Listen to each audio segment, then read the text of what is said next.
had in front of him, but he's too risk averse. He was too afraid of getting picked off by Zulan. A disastrous result for INTZ as they don't get another siege.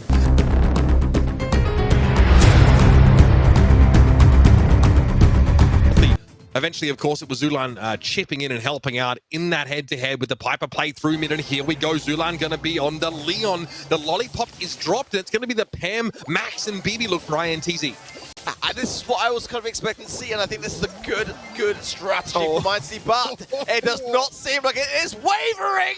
Tribe Gaming, who take full control of the T-Wipe, and the first bot not actually going to show its face. It's a tie, which could mean a one-push scenario is a danger for both two sides now. Holding the control is so important from here on. Oh, look at that. Sticky syrup mixer for Tyrant Star. He knows exactly what gadget needs to be brought in here, and he forces the BB away. Firecrow now just needs to sit on the sidelines and wait. Another use of that here, and it's all about mid-control for Tribe. Tyrant with the gadgets. Zula close together with Corey, and INTZ need to pull out something big in these next few moments if they want to have a crack at this siege. Marcel goes down. Beautiful angle there from Zulan and Tap. From Corey as well. 12 bolts here. This is going to be a huge bot, and also got to mention the fact that INTZ have only got 5 now for the final round of this matchup. This is where Tribe will try to seal it here and now. Zelda, he's already used the healing station. That's a huge tool that they can use to slow down the siege bot. Not available. Firecrow's going to have to knock back the siege bot if possible. Here he's trying to zone away the rest of Tribe. And the siege bot comes in at half health already. Eventually, Firecrow's going to be picked off. And look, there's a Barley super available if needed. But Tribe, they're playing it safe. They want to book their ticket to the semi-finals here with their slow, methodical, trademark play. Great reserving of the gadget there from Tyrant, spinning as well. Giving the Protesto, he thinks it's all over. I'm not so sure just yet. The round is still going in, and Firecrow has got the batting stance and the heals coming in. Marcel has the bolts being back to the mid-control. This is not over yet. 7 seconds, 5 coming in thick and fast. 8 bolts to the side of Tribe. It's going to be a tie at the moment, but there's the 9. INTZ will have one final push in this match. And it really comes down to what Tribe can do to slow the bot down. Corey has his super. That's about it, though, here. Sticky Syrup Mixer doesn't look like it's available either. It's going to be the siege bot knocked back down to 50%. It's got to get taken down before it even really gets to the Ike. INTZ have got a full commit. They've got 7 seconds left. Corey takes down Firecrow, but the Ike is down, and INTZ, they're going to equalize this. Oh my goodness, INTZ are about to destroy the stage. They felt that pressure and they dealt with it accordingly. INTZ now match point against Tribe Gaming. This game ends.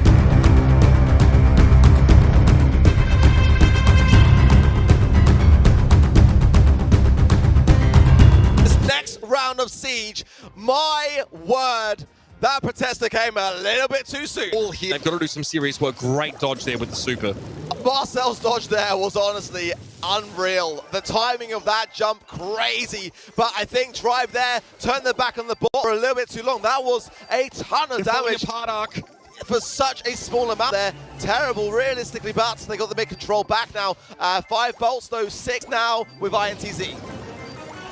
This is not good. A second siege bot the Tribe have to face down, and there's a real chance that INTZ just full commit to this one. Get Firecrow in a position just to work it down. Sticky Syrup Mix is going to catch Corey and Ark. This is looking bad.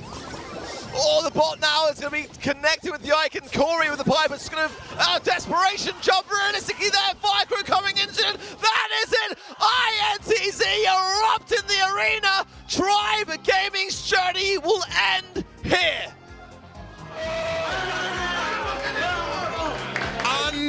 Unreal scenes. Tribe Gaming literal seconds from booking their ticket into the semi-final, and at the threshold they trip and fall flat on their faces, and they're punished for it.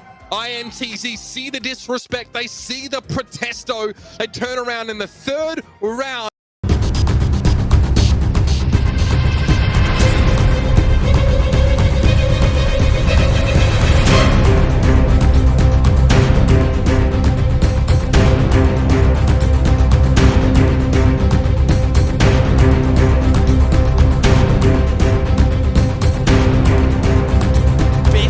Battlefield, they look really good in my opinion.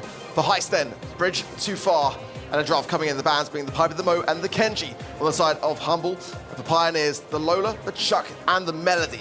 Definitely a nice thing to see the Melody taken out of the mix there. The Mo also, and the Kenji, I think for good reason. A first pick of Angelo.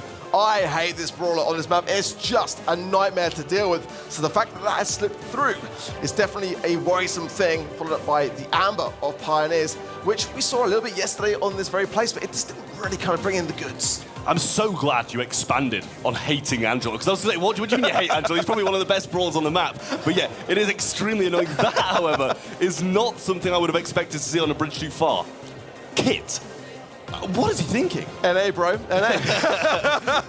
I mean, it's really quite a worrisome thing looking at the Kit, especially on a mode like Heist. It's definitely, you know, not what I would expect to see, but something which could spiral out of control with the right combinations, and they could be thinking Frank. That's all I'm saying. It's definitely one of those brawlers which comes up a lot in North America. That is definitely a boss brawler if I ever saw one. He is dangerous, absolutely dangerous on the Colt, and that was another one left wide open. You can just shred through that safe with a Colt if left uncontested. The damage gear rolling in on top of that as well. It really, really can go from bad to worse. I think that Pioneers have got to be playing a very cautious defense combined with the 8-bit. I mean, that's a recipe for disaster here, Trav. Honestly, I was thinking Colette, right? You see a Kit on the other side and you kind of like, okay, they're probably going to go a tank. You even mentioned the Frank, which is just absolutely out of the ordinary. We probably would have never seen it in competitive Brawl Stars before. So therefore you can like, okay, they're probably going to go a tank. We'll take the Colette and, you know, kind of just shred through it. It's good on the map, good on Heist as well. So we'll see what Pioneers do choose to bring in, whether or not they're going to just pivot off something completely different and just play something a bit more long range, which they are going to do. And I do have to question this Pioneers comp. Humble, I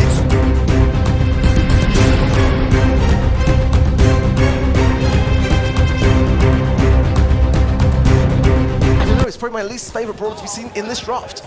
yeah, well, instantly invising straight down the mid. Lukey going to be starting off with a few missed shots against him there, but eventually Juan Carlos will come out of that cardboard box and become visible once more. Boss going to pick up this left-hand side against second best quite early on and should be adding some decent damage to the safe to kick off this matchup. Halo as well as Juan Carlos, and immediately Humble have got a huge advantage as the three-man squad pushing through the mid, just second best now as the only Pioneers player still alive. Hayno coming back into the mid and already being tapped up as Lukey's been quite accurate there with the help of the damage booster. Nice gadget away as well, out of the harms there of Juan Carlos. Semantic's creeping forwards as well. That poison's going to trickle down Juan Carlos, and look at this, more than 50% damage already dealt to the safe by Humble. I mean, Boss trips a nest egg and still absolutely devours the safe. Pioneers haven't had a look in. Semantic beaming it down, Boss in there as well. Juan Carlos looks like he's pretty much giving up. He hasn't had a look in. Pretty sure he's got 0 damage in this game. And Humble destroy Pioneers in the entry game. I know second best is wearing his pajamas, but they need to wake up on the side of Pioneers. That was an incredibly fast game. I mean, we're talking a minute. And Humble have got a comp which can just tear through things like that. You've got to clear up your lanes. You've got to slow the pace. Having those kind of base race ideas for Humble is exactly what they want in their strategy, and you've got to slow it down. Well, double right-hand side, I much prefer this strategy as well. Juan Carlos has kind of gone under the radar so far in the bush, but it seems Semantic might be scouting out, trying to get a feel of where he is. And Lukey going to be able to join him over this side thanks to the ability that Angelo provides, almost takes him down, and Boss doing a great job here. Jump once again from Lukey. The countermeasures are there, and it's all Humble once more.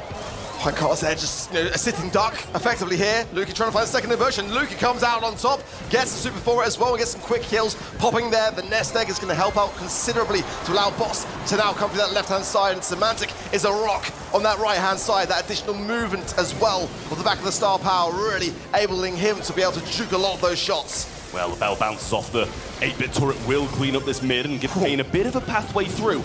But so far, not really taking advantage of this kind of control they've managed to gain. The double right-hand side with Colt there as well. Luckily enough, Juan Carlos there. But for how long? Delaying the inevitable, and this damage starts destroying the Pioneers safe. As a kid, you just can't jump on a player with all 3 members ready for the pickup, and just that's why Humble are just staying firm on the right. Boss, Semantic, Lukey, all 3 members stuck in a fashion. That was a walkover, Trav. What do I even say to that? What do I say about that set? I think it's pretty self-explanatory, to be honest. They didn't even get a look in. Pioneers. Well, that was not a losing mentality there, for sure. That was just honestly extreme. I don't know whether Pioneers maybe just felt that they had a winning draft or whether they had a trick up their sleeve, but certainly it is, oh my word. 11. Oh my word. 0-0 Pain and Kwan costs 11 DPS. For Juan as well, Pain is 104. I mean, that's abysmal. You got to say it how it is on the desk.